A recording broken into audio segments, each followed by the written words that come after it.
Hello दोस्तों, स्वागत है आप सभी का मेरे यूट्यूब चैनल पे। होप सो आप सब बढ़िया होंगे। काफ़ी अच्छी प्रिपरेशन चल रही होगी एएसआईसी के लिए, डीएसएसबी के लिए, नोट सेट 7 के लिए। तो अभी तो हम इसी चीज़ पे डिस्कस करने आए हैं कि एएसआईसी के लिए क्या करना चाहिए, एएसआईसी के लिए कैसे पढ़ना चाहिए, क्या पढ़ना चाहिए। काफ़ी लोगों के बहुत दिनों से मैसेज आ रहे थे कि सर क्या करना चाहिए। तो मैंने सोचा कि सब तो बता ही रहे, मैं तो आपको लास्ट के 30 दिन के अंदर क्या करना चाहिए और 6 दिन का रिवीजन कैसे लगाना चाहिए। तो मैं उस चीज़ को मैं आपको ये सबको बताने आया हूँ। तो होप सो आप सब समझेंगे। तो सबसे पहले हम बात करते हैं ईएसआईसी का। ईएसआईसी एक बहुत ही अच्छी अपॉर्चुनिटी है, बहुत ही अच्छी जॉब है। करीबन 1500 2000 1900 1500 2000 के लगभग इसमें पोस्ट है। 2000 है शायद, 1900 2000 पोस्ट है। बहुत अच्छी अपॉर्चुनिटी, पहली बार ऐसे पोस्ट आई है। पाँच पाँच साल में से पोस्ट आती है, 5 साल में। ईएसआई से 5 साल बाद आएगी, जब तक आएगी जब तक अपना ओवर एज हो जाएंगे। ठीक है। तो अब काफ़ी लोगों का डाउट चल रहा है कि सर क्या करें। तो सबसे पहले तो हम बात करें कि भाई सिलेबस क्या है, सब्जेक्ट कितने हैं, कितनी सब्जेक्ट है। क्योंकि एक नोट सेट का जो सब्जेक्ट का पैटर्न रहता है, नोट सेट में मतलब फिक्स सब्जेक्ट हैं 4 5 6 7 सब्जेक्ट। लेकिन ईएसआईसी का जो आपने पुराने पेपर उठा के देखे, वैसे तो पुराने पेपर से इस बार इसमें कुछ बनेगा नहीं, लेकिन मैं थोड़ा सा आपके साथ ब्रीफली डिस्कस करना चाहूँगा कि पुराने पेपर में आप जैसे एनाटॉमी फिजियोलॉजी क्वेश्चन देते हैं, माइक्रोबायोलॉजी के देखते हैं, पैथोलॉजी के देखते हैं, तो काफ़ी क्वेश्चन देख पा रहे हैं। तो इसमें मैं ये इतना कहना चाहूँगा कि आपको कैसे तैयारी करें। तो सबसे पहले हम बात करेंगे कि कैसे टाइम टेबल सेट करें, कौन सी किताब पढ़ें। पहले मैं आपको बताता हूँ कि आपको क्या पढ़ना है, कौन से सोर्स प्रेफर करने हैं। बहुत कम सोर्स रखना है, मल्टीपल रिवीजन रखना है। ठीक है। सिलेक्शन ऐसे नहीं होता है। सिलेक्शन हमारी सबसे बड़ी गलती क्या चल रही है, हम बहुत ज़्यादा पढ़ रहे हैं। पढ़ तो बहुत रहे हैं, लेकिन पढ़ने में क्या दिक्कत आ रही है कि हम बहुत ज़्यादा इतना ज़्यादा पढ़ लेते हैं कि जैसे जिससे क्या है, पीछे का रिवीजन रह जाता है। समझ ना मेरी उस चीज़ को। जब तक अपन पास्ट याद नहीं रखेंगे तो फ्यूचर कैसे बनाएंगे। जैसे मान के चलो किसी के साथ धोखा हो जाता है, तो वो धोखा खा के फिर आईएएस बढ़ जाता है, पता नहीं क्या क्या बढ़ जाता है। तो उस चीज़ को, पुराने को नहीं भूलना है आपको। समझ रहे मेरी बात को। उस चीज़ को, पुराने को आपको याद रखना। पुराने याद के लिए अपन को क्या है, मल्टीपल रिवीजन। ठीक है। तो हम बात करते हैं कि सबसे पहले हम सब्जेक्ट के बारे में डिस्कस कर रहे हैं। सब्जेक्ट से पहले मैं आपको बता दूं कि बुक कौन सी प्रेफर करें। बुक के लिए आप सबसे, मैं आपसे एक ही रिक्वेस्ट करना चाहूँगा। बुक के लिए आप जैसे पीआर यादव टारगेट हाई है, तो पीआर यादव को तो मैं आपको प्रेफर नहीं करूँगा, क्योंकि पीआर यादव में कई क्वेश्चन है, मतलब 20-25% गलती हो रही है। तो मैं आपसे ये कहना चाहूँगा कि पीआर यादव से बेटर अभी मार्केट में टर्निंग पॉइंट नाम से एक बुक आ रही है, प्राइम पब्लिकेशन की। टर्निंग पॉइंट नाम है उसका, और आप मेरे को मैसेज कर सकते हैं, मैं आपको उसका लिंक भेज दूंगा। करीबन 600-700 रुपये की किताब है, बहुत अच्छी किताब है। बहुत अच्छे तरीके से उसमें ब्रीफली डिस्कस कर रखा है, हर क्वेश्चन का रेशनल है, विद रेफरेंस दे रखा है, ये कहाँ से क्वेश्चन उठाए गए, वहाँ के सर के नंबर भी है। मेरे भी उनसे अच्छे कॉन्टैक्ट है, मैंने भी सर से बात की है। मैंने भी करीबन नोट सेट मेरे 6 में करीबन मेरी ऑल इंडिया रैंक 414, उस किताब को मैंने करीबन 4-5 बार पढ़ा है। तो उस किताब को आप प्रेफर कीजिए, मेरी बात माने तो, क्योंकि उसके अंदर सारे, मतलब जैसे मान के चलना, फंडामेंटल का एक की पॉइंट बना रखा है कि करीबन 14-15 जितने भी फंडामेंटल में टॉपिक है, तो सबके नोट्स बना, सबके क्वेश्चन बना रखे हैं। करीबन एक टॉपिक में से 20 क्वेश्चन, तो उस हिसाब पीआर यादव में भी है। पर पीआर यादव में क्या, कई क्वेश्चन अगर रेशनल नहीं दे रखे, कई क्वेश्चन दे रखे, तो उसमें बी होना चाहिए तो सी लगा देते हैं, डी होना चाहिए तो बी लगा देते हैं। तो उसकी वजह से क्या, एक एक नंबर से अपना सिलेक्शन हो जाता है। तो मैं ये नहीं चाहता कि जहाँ पर एक नंबर हो गया, क्योंकि इस बार के 3 लाख फॉर्म है, और एक एक नंबर से बच्चे ऐसे जाएंगे, 1-1 हज़ार, 2-2 हज़ार, 3-3 हज़ार रैंक नीचे। तो समझ रहे हैं, आपको एक कैटेगरी के अनुसार में प्रेफर करना चाहिए। और मैं आपसे यही कहना चाहूँगा कि आप टर्निंग पॉइंट को आप ज़रूर फॉलो कीजिए। और टर्निंग पॉइंट काफ़ी लोग जानते होंगे टर्निंग पॉइंट के बारे में। तो मैं तो देखो किसी बुक का, मैं प्रचार वचार करने वाला नहीं हूँ, ना मैं कोचिंग का प्रचार करने वाला, ना मैं टेस्ट सीरीज का प्रचार करने वाला। अपना कोई ऐसा रूल नहीं है, क्योंकि अपन बिना उसके पढ़े हुए लगे हैं। तो सबसे पहले मैं आपको एक चीज़ बताना चाहूँगा कि एक तो टर्निंग पॉइंट हो गई, और एक ये बुक आ रही है, ये ऐसा इसीलिए मिशन है पब्लिकेशन की, आपको उल्टी दिख रही होगी अभी। इसको काफ़ी लोग जानते हैं। इसमें करीबन 20 मॉडल पेपर है, विद ओएमआर सीट दे रखा है इसके अंदर, तो आप उस चीज़ को भी देख सकते हैं। और इसके अंदर बहुत अच्छा, करीबन मिशन हाई नर्सिंग से करीबन कम से कम भी नहीं ना, तो इतना तो मैं श्योर हूँ कि 20-25 क्वेश्चन तो आपको डायरेक्ट देखने को मिलेंगे। क्योंकि इनका जो डाटा है ना, बहुत अच्छा तरीके से इन्होंने एक्सप्लेनेशन का, रैशनल, इनके टेस्ट सीरीज चलाई गई है, 75 टेस्ट है उसमें अंदर, करीबन 400-500 रुपये की। तो आपकी अगर हो सके तो आप उसको प्रेफर कर सकते हैं, जैसा भी आपको लगे कि मेरे को लेना चाहिए, नहीं लेना चाहिए। तो बुक का हो गया, टर्निंग पॉइंट हो गया, और अपने नोट्स है, बस 2 चीज़ें रखनी है। नोट्स ऐसे नहीं अभी सॉन्डर्स को पकड़ रहे हैं, क्या कर रहे हैं, तो सॉन्डर्स का भी अपने पास टाइम नहीं है, क्योंकि 1 मंथ बचा है। 1 मंथ में आप इतना ही पढ़ सकते हो कि कम, मल्टीपल रिवीजन करना है, कम पढ़ना है, क्योंकि सिलेक्शन उसका नहीं होता। किताबों से सिलेक्शन, ये मान के चलो मैं बोल रहा हूँ किताब पढ़ने पर, किताबों से सिलेक्शन जब तक नहीं होगा जब तक आपको समर्पित करना पड़ेगा उस चीज़ के अंदर, आपको उस चीज़ के अंदर घुसना पड़ेगा, हर चीज़ को आपको हर तरीके से आपको डिटेल में स्टडी करके देखना पड़ेगा, क्योंकि किताबें तो सब पढ़ते हैं, सिलेक्शन उसका सबका क्यों नहीं होता। 1000 लोग के आज टर्निंग पॉइंट है, उसको 1000 लोग पढ़ेंगे पर सिलेक्शन 100 बच्चों का ही होगा, क्योंकि 100 बच्चे ना उस किताब को एक ही किताब को करीबन 20 बार पढ़े, 10 बार पढ़ा है, 5 बार पढ़ा है, 7 बार पढ़ा है, 10 बार पढ़ा है। आप लोग क्या करते हैं, कभी प्यार याद उठा रहे, कभी सोनेट्स उठा रहे, कभी मोस्टली उठा रहे। तो इस समय आपको ये गलती नहीं करनी। कई लोग आ रहे हैं कि मोस्टली पढ़ो, प्यार याद पढ़ो, नहीं नहीं नहीं नहीं, बिल्कुल नहीं। आप टर्निंग पॉइंट उठाइए और मिशन आई पब्लिकेशन को उठाइए, और मिशन आई पब्लिकेशन में आपकी यूपीएससी के जो नोट्स चल रहे हैं उनके 20 मॉडल पेपर है, 20 मॉडल पेपर मतलब 2000 क्वेश्चन होते हैं। जैसे आपने कोई, अगर मान के चलो अगर आपने कोई टेस्ट सीरीज ले रखी है तो आप टेस्ट सीरीज ज्वाइन कर सकते हैं, टेस्ट सीरीज के अंदर भी आपको उसमें पता चल जाएगा। अगर और मैं आपको मेरी टेस्ट सीरीज के बारे में बताऊंगा, मैं आगे इसमें लास्ट में बताऊंगा इसके बारे में कि मैं कैसे टेस्ट सीरीज प्रिपेयर कर रहा हूँ, मैं किसके साथ जुड़ा हुआ हूँ, तो मैं आपको सब इसके बारे में पूरा बताता रहूँगा, आगे बता रहा हूँ। और आगे बढ़ते जा रहे हैं अपन, तो बुक का हो ही क्या, टर्निंग पॉइंट में आप कंप्लीट कर ही लेंगे, और एक यूपीएससी की बुक होगी और एक अपने नोट्स हो गए। नोट्स के अंदर से आपको सारे सब्जेक्ट के नोट्स ले लेने हैं, रिसर्च मैनेजमेंट के हैं और पैथोलॉजी, साइकोलॉजी, सोशियोलॉजी, इनके नोट्स नहीं मिल पा रहे तो इनके नोट्स मैं आपको ग्रुप के अंदर प्रिफेयर कर दूंगा, जैसे कि आपको मिल जाएंगे, मैं आपके ग्रुप के अंदर डाल दूंगा। मैं आपको इन चीज़ों को प्रिफेयर कर रहा हूँ कि आपको इन चीज़ों को लेना चाहिए, इन चीज़ों को पढ़ना चाहिए। ठीक है, अब आगे बात करते हैं कि सर कैसे पढ़ें। तो आप तो बता रहे बुक को कैसे पढ़ें, तो बुक को आपको ये करना है कि कैसे पढ़ना है। नोट्स को आपको कम से कम भी नहीं तो 1 महीने में कम से कम भी अगर हो सके तो 2 बार रिवीजन लगाना है। देखो 4 बार रिवीजन तो पिछले महीने को बोल रहा था मैं, नोट सेट 7 के लिए 4 बार रिवीजन होगा और ESIC के लिए 2 बार रिवीजन होगा, 15-15 दिन का रिवीजन है। अगर देखो नहीं होता है, किसी की कैपेबिलिटी नहीं तो 1 बार रिवीजन में, देखो आपने बहुत पढ़ रखा होगा तो अभी रिवीजन का टाइम। अब बताता हूँ मैं आपको पढ़े कैसे। दिन है तो अब सर आप बोल रहे हो सर सब्जेक्ट तो हमारे पास करीबन ESIC में 14-15 है और दिन बचे हमारे पास महीना। अब सुनो मेरी बात, तो सबसे पहले हम बात करते हैं medical surgical nursing with anatomy physiology. Anatomy physiology की बात करेंगे। एनाटॉम फिजियोलॉजी में आपको मोस्ट टॉपिक देखने, मोस्ट टॉपिक में आपको जैसे बात होगी कार्डियोलॉजी में ECG देख लिया, कार्डियक साइकिल देख लिया, थोड़े बहुत हार्ट के चैम्बर्स देख लिए, हार्ट के जो क्या बोलते हैं हार्ट साउंड देख लिए, तो वो टॉपिक हो गया। और ऐसे एंडोक्राइन के सिस्टम है, नर्वस सिस्टम है, इसमें करीबन जैसे जो मोस्ट टॉपिक है ना, क्योंकि क्वेश्चन हमेशा वहाँ से उठाते हैं जो इंपॉर्टेंट है, ऐसे उल्टी सीधी चीज़ों से नहीं उठाएगा क्वेश्चन। जो आपको आता है वही आएगा। मैं आपसे ये बोलूँ जो आपने पढ़ा हुआ है वही आएगा, लेकिन वो आएगा जो आपको नहीं आएगा। समझ रहे हैं, उल्टी बात होगी। तो उल्टी बात कैसे हुई, उल्टी बात ऐसे हुई कि जो आपने पढ़ा है वही आएगा, लेकिन जो आपने छोड़ दिया ना, जो मोस्ट इंपॉर्टेंट टॉपिक है, फिर भी आपको उसको हल्के में ले रहे हो, आप उल्टी सीधी चीज़ें पढ़ रहे हैं, तो वो चीज़ें आ जाएगी एग्जाम। मेरे साथ में कई बार ऐसा हुआ है, तो आप उस चीज़ को देखते रहिएगा। और एनाटॉम फिजियोलॉजी के बारे में, फिजियोलॉजी में आपको देख लेना कार्डियक साइकिल की, जैसे फिजियोलॉजी तो आपको आती है, तो फिजियोलॉजी को थोड़ा इतना तो अब मेडिकल सर्जिकल नर्सिंग की बात आती है, तो मेडिकल सर्जिकल नर्सिंग आपको 8 दिन के अंदर कंप्लीट करनी है। 8 दिन के अंदर आपको एक डेली के 1-2 सिस्टम उठाने, जैसे इंटीग्यूमेंट्री और मस्कुलोस्केलेटल को आपको 1 दिन में कंप्लीट कर देना है। ठीक है, और 2-3 सिस्टम जैसे नर्वस सिस्टम को 1 दिन देना है, GI को 1 दिन देना है, कार्डियो को 1 दिन देना है, और जैसे करीबन कई सारे सिस्टम है, जैसे आप एंडो को 1 दिन देना है। तो जैसे जो छोटे सिस्टम है ना, और जिनमें आपको लगे कि यार ये मेरा जल्दी हो सकता है, तो उसमें 2 सिस्टम जोड़ लो, समझ रहे ना। तो 1 दिन में आपके 2 सिस्टम हो जाएंगे। थ्योरी करनी है और थ्योरी के साथ 2-3 घंटे क्वेश्चन लगाने, 2-3 घंटे में आप टर्निंग पॉइंट के क्वेश्चन लगा सकते हो। अब मैं आपसे नहीं बोलूँगा कि आप टर्निंग पॉइंट खरीदने बैठो, प्यार यादव है टारगेट है तो आप उसको ले सकते हो। ठीक है, अगर किसी के पास टर्निंग पॉइंट और प्यार यादव भी है और वो प्यार यादव पढ़ रहा है, तो मैं आपको मना करूँगा, आप टर्निंग पॉइंट को प्रीफर कीजिए। काफ़ी टाइम है, करीबन उसमें 6-7 हज़ार क्वेश्चन है डेली के, 100-200 क्वेश्चन पढ़िए, 100-200-300 जितने भी पढ़ सकते हैं करीबन बहुत हो जाएंगे। कम पढ़िए, अच्छा पढ़िए। ठीक है, और फिर बात करते हैं मेडिकल सर्जिकल नर्सिंग। फिर आती है fundamental of nursing. Fundamental of nursing से क्लिनिकल क्वेश्चन आएंगे। फंडामेंटल नर्सिंग इंक्लूड होती है MSN के साथ, MSN के साथ होती है, पीडिया के साथ होती है, सेक्रेटरी के साथ होती है, कई सब्जेक्टों के साथ फंडामेंटल को आप प्रोसीजर में आ जाती है। तो उसमें हम बात करते हैं कि हम कैसे पढ़े फंडामेंटल ऑफ नर्सिंग को। फंडामेंटल ऑफ नर्सिंग के लिए आपको 3 दिन देने हैं, 3 या 4, मान के चलो 4 दिन देने, 3-4 दिन तो 3-4 दिन देने, 8 और 4 12 हो गए। ठीक है, 12 दिन का ये हो गया। फंडामेंटल 4 दिन में कंप्लीट कर देनी है। 4 दिन में बहुत अच्छे तरीके से 2 दिन के प्रोसीजर पढ़ने अच्छे तरीके से। रेस्पिरेटरी जो एसिडोसिस है, इम्बैलेंस फ्लूइड, तो उनको कर लेने, एक बार देख लेना, ट्रक कैलकुलेशन देख लेनी, करीबन 2-3 क्वेश्चन आएंगे। 12 दिन हो गए। 3 दिन के आप पढ़ लेंगे पीडियाट्रिक।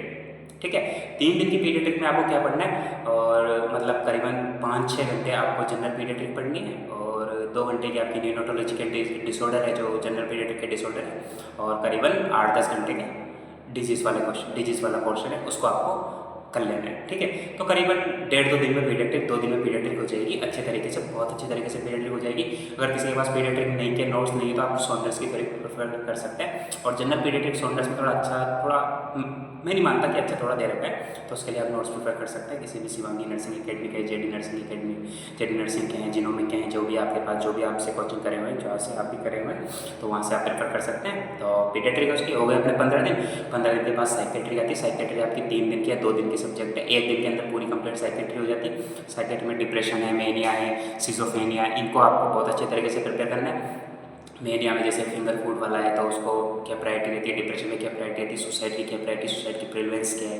प्रिवेलेंस आपको बहुत अच्छे तरीके से पढ़ के जाना है, कोज आपको बहुत अच्छे तरीके से पढ़ के जाना है, और डिसऑर्डर आपको बहुत अच्छे तरीके से होने चाहिए, ड्रग अच्छी तरीके से होनी चाहिए, ड्रग के एक्शन होने चाहिए, ड्रग के साइड इफेक्ट होने चाहिए। फार्मा में आएंगे अपन, तो 15 और 16 17 दिन हो गए। 18 और 19 2 दिन और जोड़ लेते हैं, 2 दिन के लिए CHL ले लेते हैं।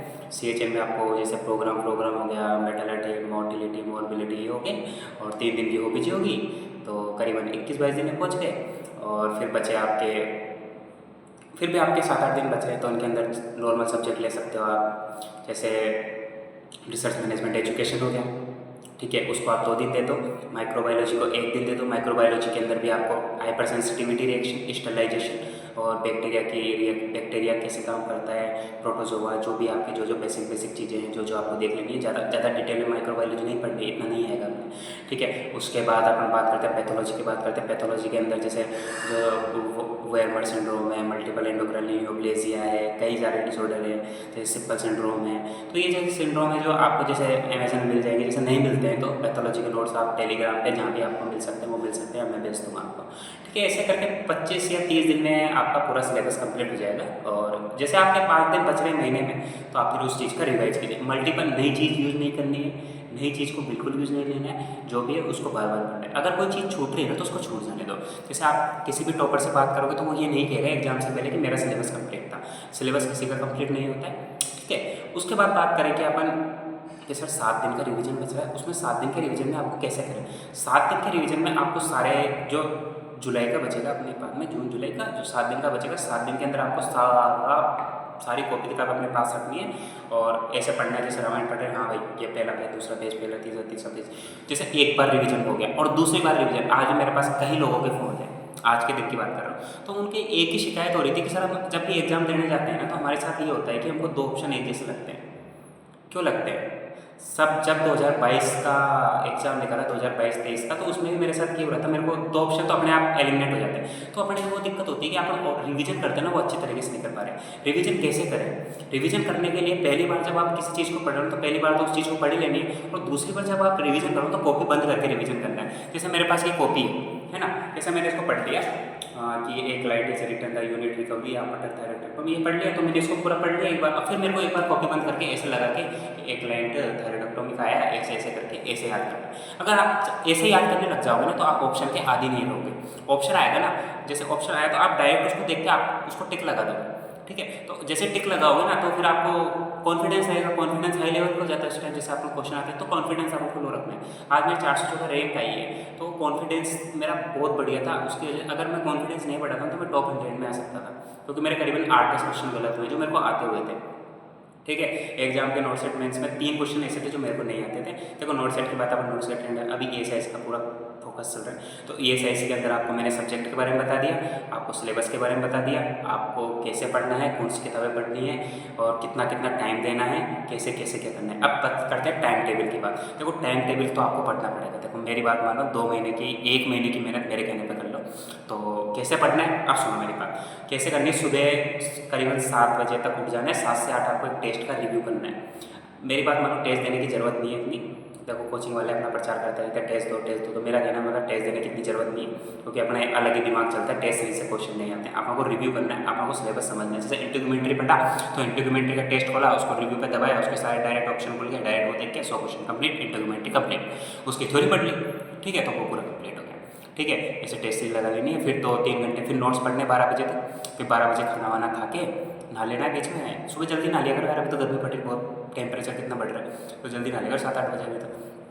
फिर उसके बाद 12 से 4 आपको फिर थ्योरी पढ़नी है। फिर 4 बजे बाद फिर आपको 4 से 5 जो भी लड़कों को चाय सिगरेट जो भी पीनी है जो पी लेना है। फिर 5 से 7 आपको क्या करना है, 5 से 7 आपको क्वेश्चन लगाने हैं, जिस टर्निंग पॉइंट ले रहे हो तो उसके क्वेश्चन लगा लेना है। फिर उसके बाद घर पे जाना है 7 बजे, आराम से खाना वाना खा पी के 9-10 बजे तक एक सेल्फ इवैल्यूएशन का टेस्ट देखना है और एक क्लास देख लेनी है, जिनोमिक की जो क्लास आ रही है, जिनोमिक को आपको बहुत अच्छे तरीके से प्रायोरिटी देनी है और उसके बाद 10-11 बजे सो जाना है। अब बोलो सर आप जल्दी क्यों सुला रहे हो, एग्जाम का टाइम, तो मेरी बात तो सुन लो पूरी।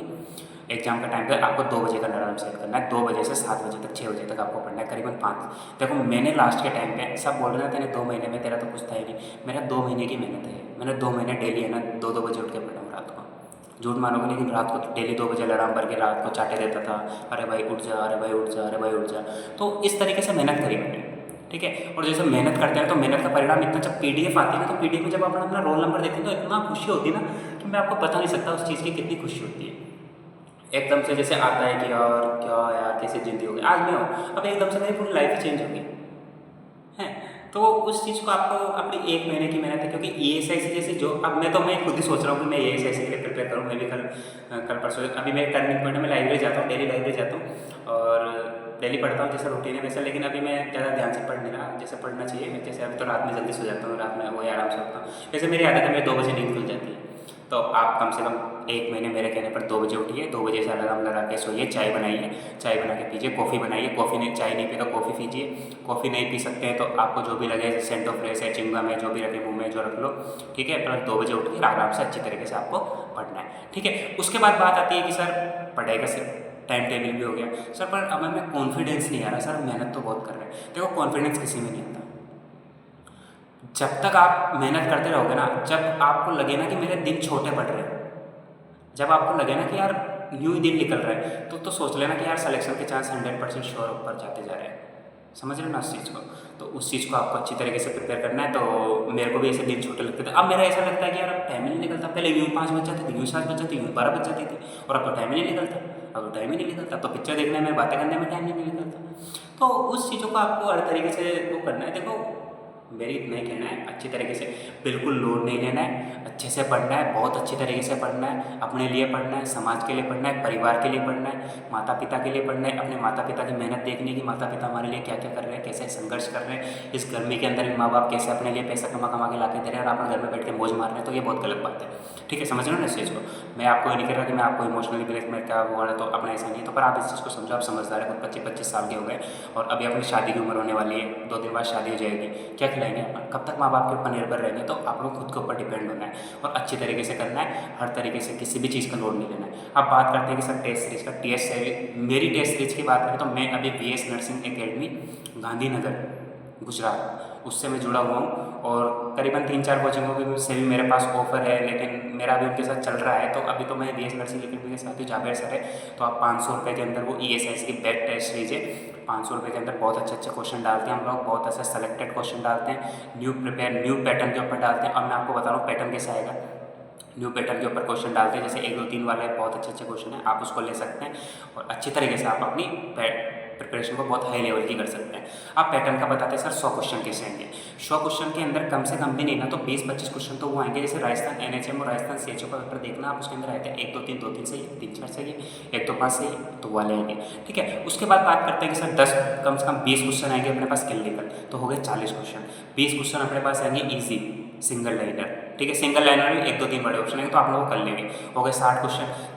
20 क्वेश्चन आएंगे अपने पास, जैसे PR यादव टर्निंग पॉइंट जो नॉर्मल क्वेश्चन है, ठीक है, वो 20 क्वेश्चन हो गए और 10 क्वेश्चन ऐसे आएंगे जो आपने कभी देखे ही नहीं होंगे, ठीक है। तो वो 10 क्वेश्चन अपने लिए होते नहीं है, वैसे भी देखो मेरे लिए तो होते थे क्योंकि मैं तो आगे का पढ़ता था तो मेरे को तो सब आते थे। अभी एग्जाम में भी करीबन 15 क्वेश्चन ऐसे तो आपने देखे नहीं थे, पर ऐसा था 3 क्वेश्चन मेरे को तो एग्जाम में चला था, 3 क्वेश्चन मेरे को आते नहीं थे, ठीक है। तो उसके लिए आपको मैं अब ये BS नर्सिंग गांधी एकेडमी में मैं पूरे 100 क्वेश्चन का टेस्ट पेपर बनाता हूँ और अच्छी तरीके से मैं उसके अंदर प्रिपेयर कराता हूँ, तो आप उसको ज्वाइन कर सकते हैं। और जैसे हो गए और 20 क्वेश्चन 100 क्वेश्चन होएंगे, लेकिन आपको जो अभी पुराने पेपर को लेके जो आप प्रिपरेशन कर रहे हैं तो उसको आपकी बहुत अच्छी वो वाली बात नहीं होगी, तो पुराने पेपर को लेके आप तैयारी मत कीजिएगा। पुराने पेपर को आप कम से कम वो एक बार देख लीजिएगा, हाँ 2-5 क्वेश्चन आ जाएंगे, मिशन है नर्सिंग से कम भी 30-35 क्वेश्चन लगभग आएंगे। तो आप सबसे मेरी यही निवेदन है कि आप अच्छे से तैयारी कीजिएगा, किसी भी तरह की कोई भी जरूरत हो आप मेरे को बोल सकते हैं। मैंने अपने BO के अंदर मेरे नंबर डाल रखे हैं 9782758908, मेरा कॉन्टैक्ट नंबर है, आप किसी भी टाइम किसी भी समय किसी भी वक्त मेरे को कभी भी कॉल कर सकते हैं। मैं 24/7 आपके लिए अवेलेबल हूँ। जब भी आप मेरे को कॉल करेंगे मैं हमेशा आपकी हेल्प करने के लिए हूँ। जब भी आपको कोई नोट्स चाहिए, जब भी आपको कोई सी भी चीज़ की हेल्प चाहिए। हाँ, व्हाट्सएप पे मैं रिप्लाई देने में देर हो जाता हूँ क्योंकि बहुत सारे मैसेज आते रहते हैं, बहुत सारे रिप्लाई आते रहते हैं, बहुत सारे मैसेज आते रहते हैं। अब तो कांग्रेचुलेशन होना बंद हो गया, बहुत सारे कांग्रेचुलेशन आते थे। और नेगेटिव लोगों से दूर रहना, पॉजिटिव लोगों के साथ रहना है। नेगेटिव थिंकिंग अपने मन में नहीं लानी है। स्ट्रेस लाना है, स्ट्रेस उस चीज़ का लाना है जैसे मैं स्ट्रेस लेता था, तो मैं इस चीज़ का लेता था कि 3 दिन में क्या कंप्लीट करना है। स्ट्रेस उस चीज़ का लाइए कि आपको क्या कंप्लीट करना है, तो उस चीज़ को समझिए, अच्छे तरीके से आपको प्रिपेयर करना है। एक छोटा भाई, एक बड़ा भाई, जो भी आपका भाई, आपका छोटा भाई, बहनों से भी यही निवेदन करना चाहूँगा कि अच्छे तरीके से तैयारी करें और बहुत अच्छे तरीके से करना है। और देखो, सिलेक्शन बहुत मुश्किल है आज के टाइम पे। 80-20 का रेशो हो गया एम्स में। ये ऐसी बहुत अच्छी अपॉर्चुनिटी है लड़कों के लिए, तो अच्छे से करिए। और तो क्या कहूँगा मैं, देखो मैं तो और ज़्यादा, देखो बहुत अच्छे से है और रिवीजन बहुत अच्छे तरीके से करना है। कोई चीज़ छूट रही तो उसको छूट जाने दो, मल्टीपल रिवीजन लगाने, बहुत अच्छे तरीके से होना चाहिए। कम पढ़ना है पर इतना अच्छे तरीके से पढ़ना है। सब बोलते हैं आज मेरा सिलेक्शन हो गया, यार भाई तो तुम लकी था। लक अपने माइंड में होता नहीं है, अपने दिमाग में होता नहीं है, लक बनाना पड़ता है। ठीक है, अब मेरे से कई कई बोलते हैं परिवार वाले, यार तो बहुत लकी था यार, तेरा एम्स में सिलेक्शन हो गया। भाई लकी नहीं था, उसके पीछे की मेहनत तो देखो ना। Luck is a favour of the mind, समझे ना। लक आपको बढ़ाना पड़ेगा, लक अपने दिमाग की चीज़ है। लक आपको बहुत अच्छे तरीके से आपको प्रिपेयर करना पड़ेगा उसको बढ़ाने के लिए। ठीक है, कोई भी अपनी किस्मत साथ लेके नहीं आता, किस्मत बढ़ानी पड़ती है, किस्मत बढ़ाने से बढ़ती है। रात भर जाग कर पढ़ना शुरू कर दो, जब ही सितारे चमकेंगे, जब ही चमकोगे, समझ रहे हो। रात भर जिस दिन पढ़ना शुरू कर दिया ना, जब भी सुबह उठ के देखोगे ना, मैंने खुद ने देखा कि सुबह होने में कितनी देर लगती है। जब मैं रात भर पढ़ता था तब मैं सोचता था, और जैसे अभी सोएंगे यूँ सुबह देखें, पर एक दिन उठ के देखो कैसे सुबह होती है। तो ठीक है, इसी के साथ मैं आपसे विदा लेना चाहूँगा और धन्यवाद। आपको कोई भी तरह की परेशानी तो हम वहीं को बता सकते हैं इस तरह से।